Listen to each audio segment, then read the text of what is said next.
Je suis Monsieur Stacy Meba, professeur adjoint de physique-chimie. Je viens vous présenter ce jour la notion sur les chiffres significatifs. Les objectifs pour ce chapitre sont modestes, essentiellement deux objectifs: déterminer le nombre de chiffres significatifs d'un nombre, respecter le nombre de chiffres significatifs lors d'opérations mathématiques.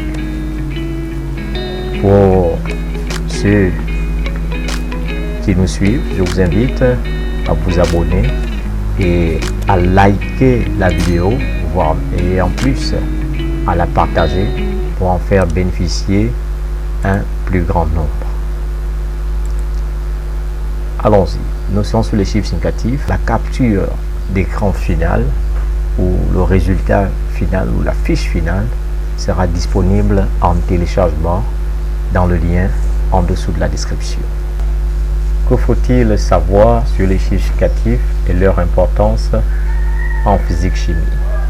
Pour ce faire, on attaque le premier point: intérêt des chiffres significatifs en physique-chimie. Et quel est donc cet intérêt?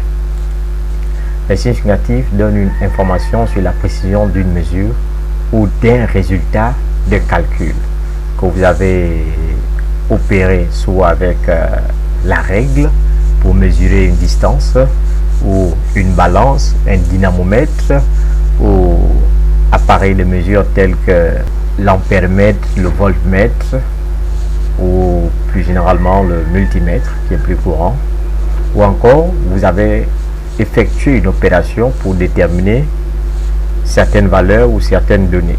Voilà l'importance en physique-chimie de cette notion. Ainsi donc, il ne faut jamais copier sans contrôle tout le résultat qu'affiche une calculatrice. Donc on va faire attention: après un calcul, il faut vérifier le résultat affiché par la calculatrice et ainsi respecter ou obéir aux règles sur les chiffres significatifs pour reporter le résultat qu'affiche votre calculatrice sur le document de physique. Donc pour cette note qui nous invite à la vigilance, on met une indication, un logo ou une image: attention. Donc avec tous ces alertes, nous devons donc pouvoir compter le nombre de chiffres significatifs qui composent un nombre. D'où le point 1, chiffre significatif d'un nombre. Le chiffre significatif d'un nombre, pour le déterminer, il faut suivre ou obéir à une règle que j'ai intitulée règle 1. Et que dit cette règle? Dans un nombre, tous les chiffres sont significatifs, excepté les zéros placés à gauche du premier chiffre non nul, à gauche du premier chiffre différent de 0. Donc, le processus sera simple. On regarde le nombre, on trouve le premier chiffre en allant de la gauche vers la droite, le premier chiffre qui est différent de 0, et c'est à partir de ce nombre-là que l'on commence à compter les chiffres significatifs. Allons-y pour l'application 1. Qu'est-ce qui nous est réservé? Bien, on possède ici 4 situations où il faut trouver ou compter le nombre de chiffres significatifs qui composent les différentes propositions ici. On a 1,370. Dans 1,370, on dispose de combien de chiffres significatifs? Je vais donc vous laisser quelques secondes, disons 5 secondes.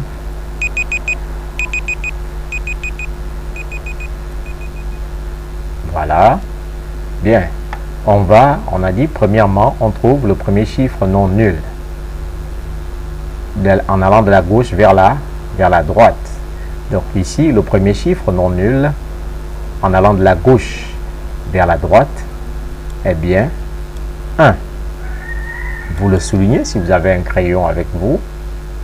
Voilà. Donc 1 est notre premier chiffre non nul. Voilà. Et on commence à compter à partir de 1 en allant vers la droite. On a 1, 2, 3 et 4.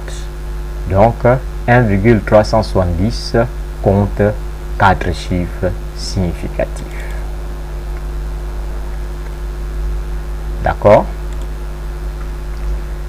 Ensuite, 0,9 compte combien de chiffres significatifs? On vous laisse moins de temps. Cette fois-ci, 3 secondes.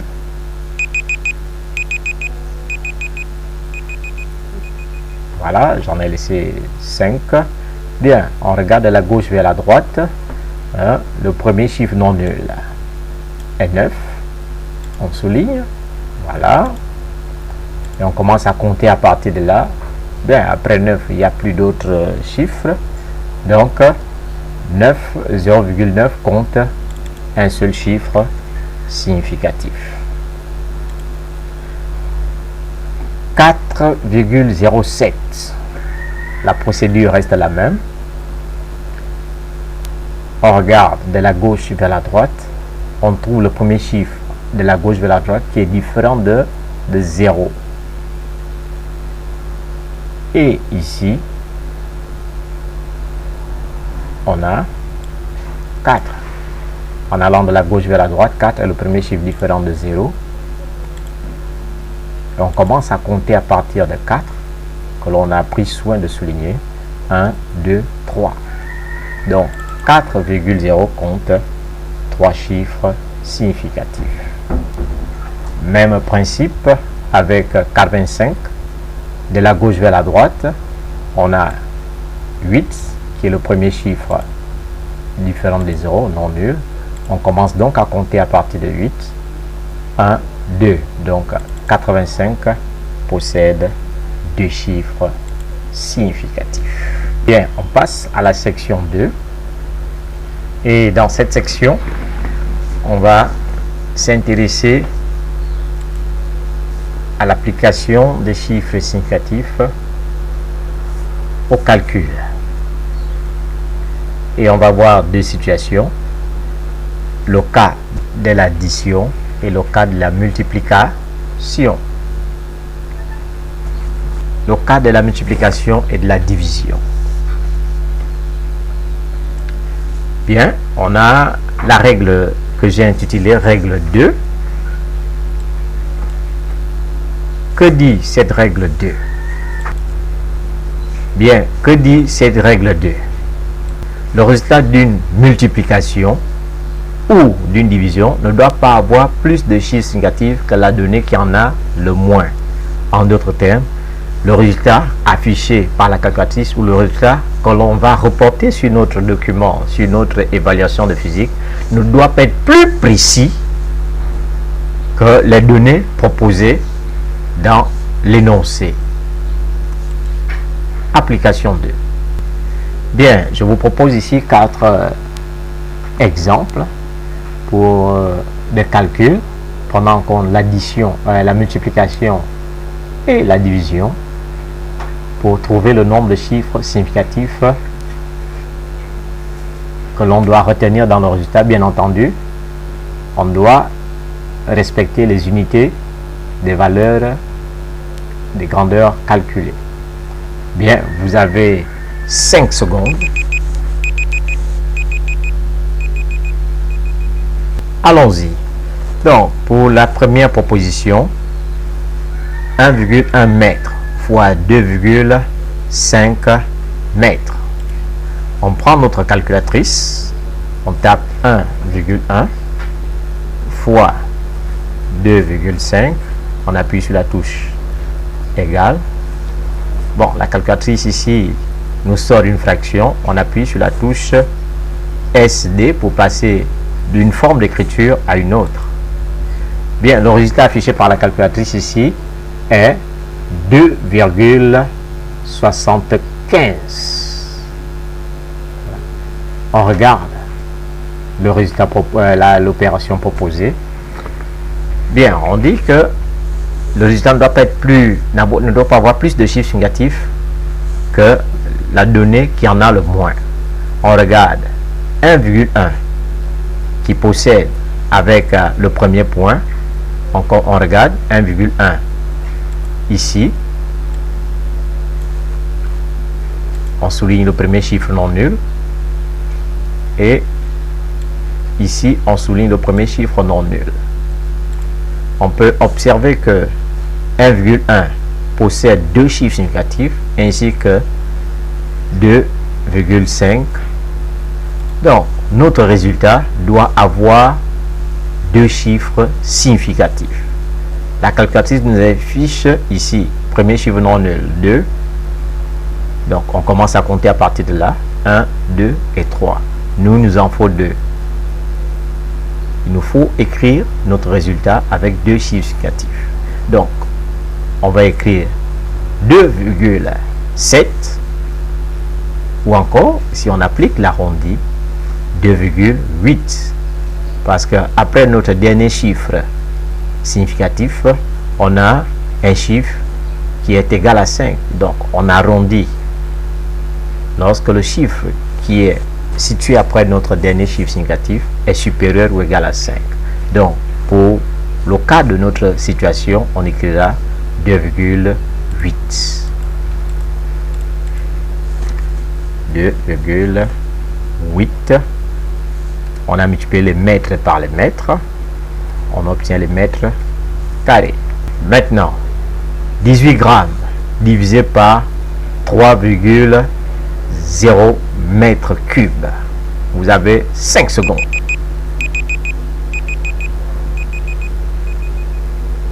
On tape l'opération.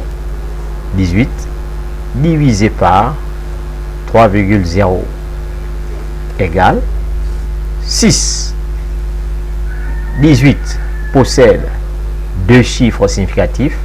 3 aussi possède deux chiffres significatifs. Et le résultat de la calculatrice est 6. La calculatrice nous affiche un seul chiffre significatif. Bien, la stratégie mathématique appliquée ou applicable à ce niveau pour respecter le nombre de chiffres significatifs, nous allons écrire 6, qui est le résultat affiché par la calculatrice, 0 pour compléter le nombre de chiffres significatifs.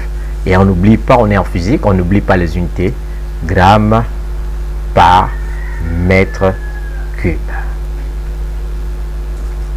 Et en passant, il s'agit ici du calcul de la masse volumique pour le cas du collège. 35,7 ohms fois 17,1. Tous deux ont trois chiffres significatifs. On tape l'opération en machine. 35,7 fois 17,1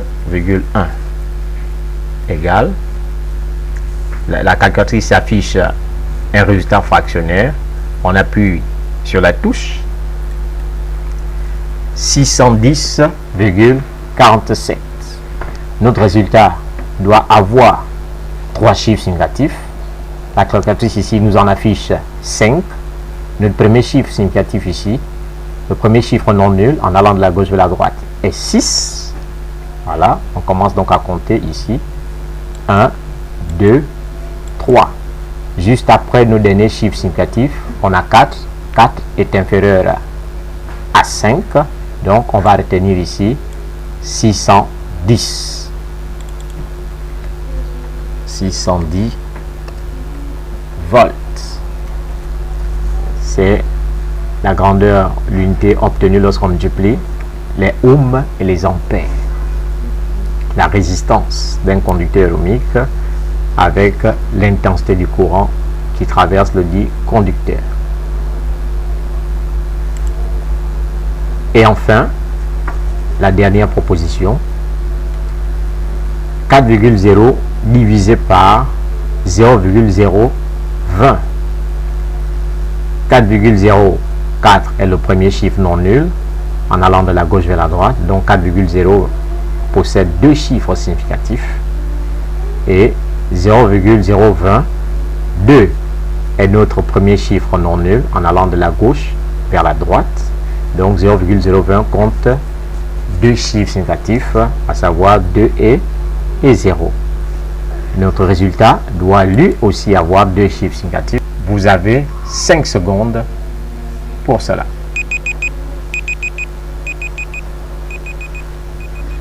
4,0 fois 0,020 égale, le résultat est fractionnaire, donc le résultat ici affiche 0,08. La réponse doit avoir deux chiffres significatifs et ici on nous propose, la calculatrice nous propose qu'un seul chiffre significatif, et on va se rappeler qu'il ne faut pas copier de manière instinctive sans contrôle le résultat affiché par la calculatrice. Donc ici on a un seul chiffre significatif, 8, et notre opération, la première donnée et la deuxième ont toutes les deux chiffres significatifs. Donc le résultat doit avoir deux chiffres significatifs. Au lieu d'écrire 0,08, on va appliquer la même stratégie qu'à la première, à la deuxième proposition. On va écrire 0,080. 0,080. Ainsi donc, le résultat a deux chiffres significatifs. Donc, lorsque les chiffres significatifs du résultat sont incomplets, on applique une stratégie, on ajoute les zéros. Si c'est un entier, on ajoute une virgule, on complète un zéro. Si c'est un décimal, bon, ça c'est aisé, on ajoute seulement 0 à la fin. Lorsque l'on multiplie ou divise une donnée par un entier, le résultat doit avoir le nombre de chiffres significatifs de la donnée de départ. Donc, on met le logo. Attention. Application. On a 15,2 litres fois 10. Ici, la donnée est 15,2 litres. L'entier ici, c'est 10. La règle dit qu'on ne tient pas compte du nombre de chiffres significatifs de l'entier. En effet, un nombre entier possède une infinité de chiffres significatifs. Donc, nous, on va s'arrêter à notre donnée ici, 15,2 qui possède 3 chiffres significatifs. On fait la multiplication. On a ici, pour application, 15,2 litres fois 10. Donc, la donnée ici, c'est 15,2 litres que l'on multiplie par 10. 10 possède deux chiffres significatifs. Et ici, vous faites attention, 10 c'est un entier. C'est un entier. Alors qu'ici, la donnée, ici, qui est un volume, ici possède trois chiffres significatifs. Donc lorsqu'on multiplie une donnée par un entier, le résultat doit avoir le même nombre de significatifs que la donnée de départ. Donc la donnée de départ ici c'est 15,2 litres. Donc mon résultat doit avoir trois chiffres significatifs comme 15,2 litres. Appliquons maintenant le calcul. On tape sur notre machine 15,2 fois 10. On trouve 152. Notre résultat possède trois chiffres significatifs comme la donnée de départ. Donc on écrit tout simplement 152. On n'oublie pas l'unité litre. Une autre proposition, 15,2 mètres, cette fois-ci divisé par 2. C'est juste qu'il faut veiller à retrouver le nombre entier qui ici n'est pas une donnée, à la différence des grandeurs en physique qui ne possèdent pas d'unité. Donc 15,2 possède trois chiffres significatifs et ici c'est l'entier. 15,2 divisé par 2, qu'est-ce que notre machine va nous afficher? 15,2 divisé par 2. On change la forme de l'écriture. 7,6. La donnée ici possède 3 chiffres significatifs et notre résultat en possède seulement 2. On utilise notre stratégie mathématique habituelle. Au lieu d'écrire 7,6, on va écrire 7,60. Ainsi donc, on respecte le nombre de chiffres significatifs sans oublier l'unité. On passe maintenant à la section 3. Et ici, on a déjà vu les chiffres significatifs appliqués aux opérations de la multiplication et de la division. Maintenant, à l'opération de l'addition et de la soustraction. La règle à retenir est la règle 3. Que dit cette règle? Le résultat d'une addition ou d'une soustraction ne doit pas avoir plus de décimales que la donnée qui en a le moins. Donc, dans le cas de l'addition et de la soustraction, on va s'intéresser au nombre de chiffres après la virgule. 1,33 mètres plus 0,50 mètres. On regarde, on dit que le résultat ne doit pas avoir plus de chiffres, plus de décimales que la donnée qui en a le moins. 1,33 mètres possède 2 chiffres après la virgule, donc 2 décimales, et 0,50 possède lui aussi 2 décimales. Donc, en application de cette règle, pour traiter ce premier cas, en application de cette première règle, mon résultat doit avoir 2 décimales. On sort notre calculatrice, on tape 1,33 plus 0,50. On change la forme, 1,83. Notre résultat possède bien 2 décimales, donc 2 chiffres après la virgule. On va écrire le résultat sur notre copie de physique. 1,83 mètres. 12,77 mètres cubes moins 3,6 mètres cubes. Le premier terme possède deux chiffres après la virgule. Le second terme possède un seul chiffre après la virgule.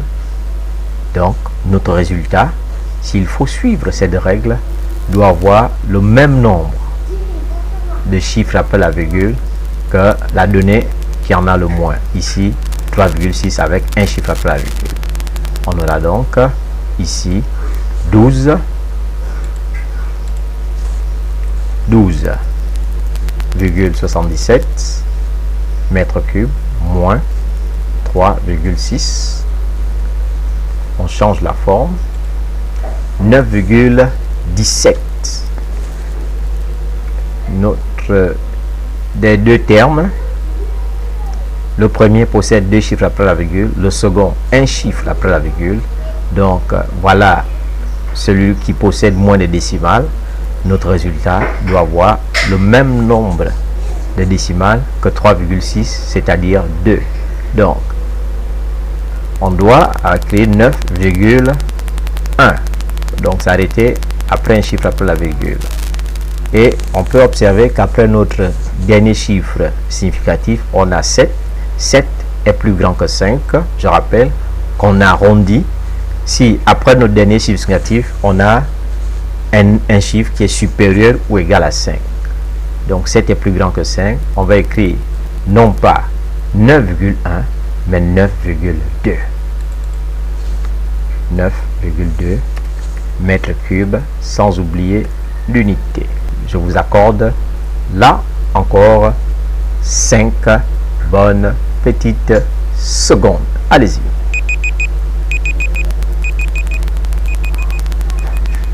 Ici, pour le cas d'espèce, on a 2 entiers. Donc, le résultat doit être entier, puisqu'aucun d'eux n'a de chiffre après la virgule. Le résultat sera donc 175, on n'oublie pas l'unité, kilogramme. 6,420 moins 4,0. Le premier possède 3 chiffres après la virgule, le second un seul. Notre résultat doit avoir un chiffre après la virgule. On appuie sur la touche égale. On change la forme. 2,42. Je rappelle que notre résultat doit avoir un chiffre après la virgule. Ici, on en a deux. Donc, premier chiffre non nul, 1. Un chiffre après la virgule. On doit donc s'arrêter à 4. Allons-y. 6,420 litres moins 4 litres. On regarde 6,420 litres possède 3 chiffres après la virgule.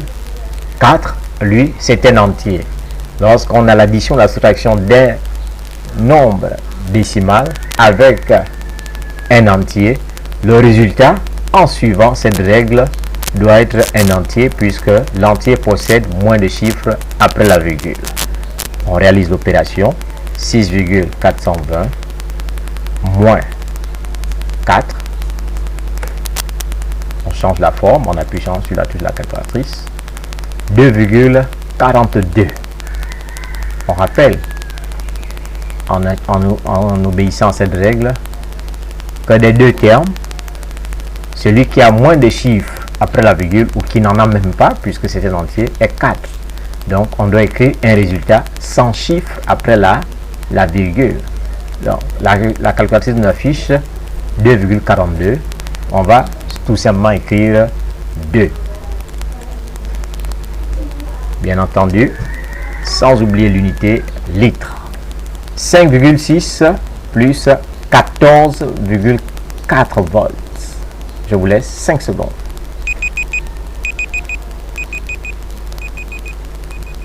On tape l'opération en machine, 5,6 plus 14,4 volts. Ça fait 20. Le résultat, la calculatrice nous affiche 20 en fonction de notre règle ici.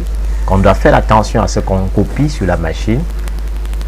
Notre résultat doit avoir un chiffre après la virgule. On utilise la stratégie mathématique qu'on a déjà employée tout à l'heure. Donc, au lieu d'écrire 20, tout simplement, on va écrire 20 avec un chiffre après la virgule, 20,0, sans oublier l'unité. On est quand même en physique chimie. Voilà pour cette situation d'addition et de soustraction. Bien, le cas des conversions. Ma consigne, lors des conversions, on doit conserver le nombre de chiffres significatifs de la donnée initiale en utilisant les puissances de 10.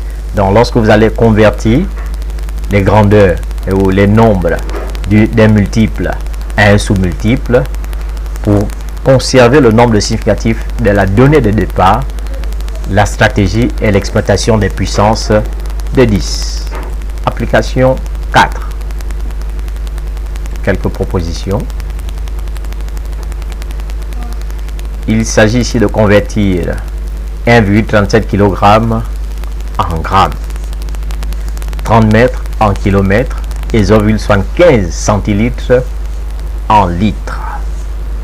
Pour chacune de ces trois propositions, 5 secondes.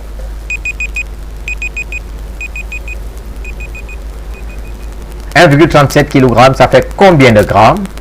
Si on exploite le tableau, voilà ce que le tableau nous donnera comme réponse pour notre conversion.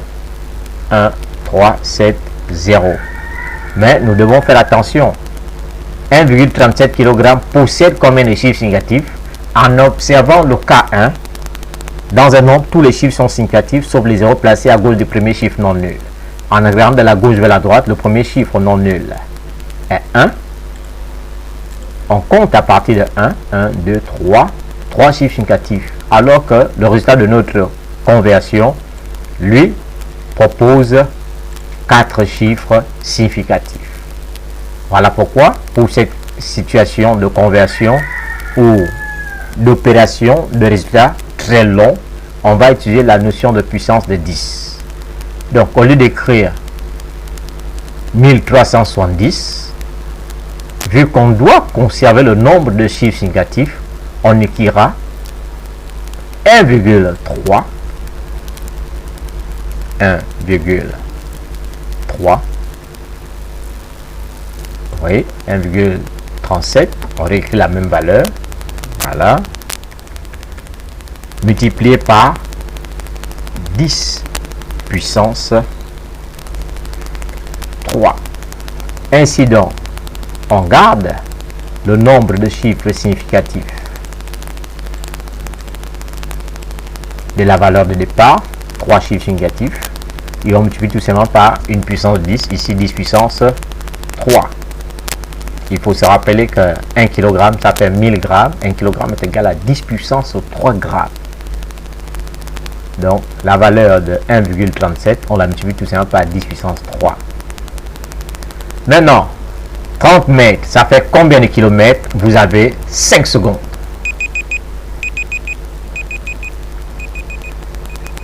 Voilà. 30 mètres, ça fait combien de kilomètres? On quitte ici d'un sous-multiple à un multiple. On aura donc 30 fois 10 puissance. On tape le tambour. 10 puissance moins 3. Ainsi donc, on respecte le nombre de chiffres significatifs de la valeur de départ. 30 possède 2 significatifs. Notre conversion 2 chiffres significatifs multiplié par 10 puissance moins 3. Maintenant, dernière proposition, 0,75 centilitres fait combien de litres? Vous avez 5 secondes.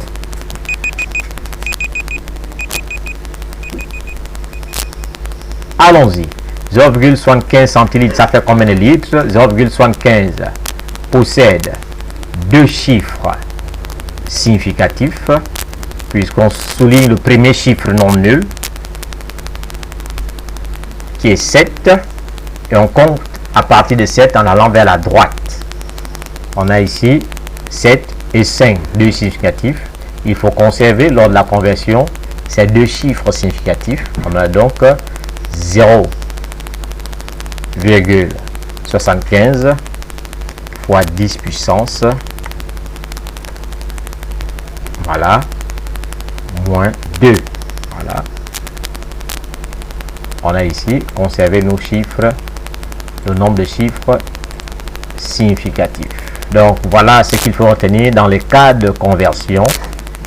On est invité à exploiter les puissances des 10. Donc voici venu la fin de notre capsule vidéo.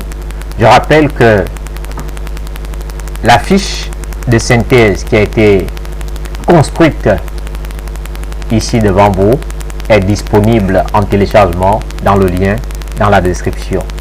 Je vous invite à liker cette vidéo, à la partager et bien évidemment à vous abonner pour suivre l'actualité de cette chaîne YouTube qui est portée vers l'enseignement de la physique-chimie et d'autres vidéos utiles pour votre formation. Je vous dis à bientôt pour une prochaine capsule.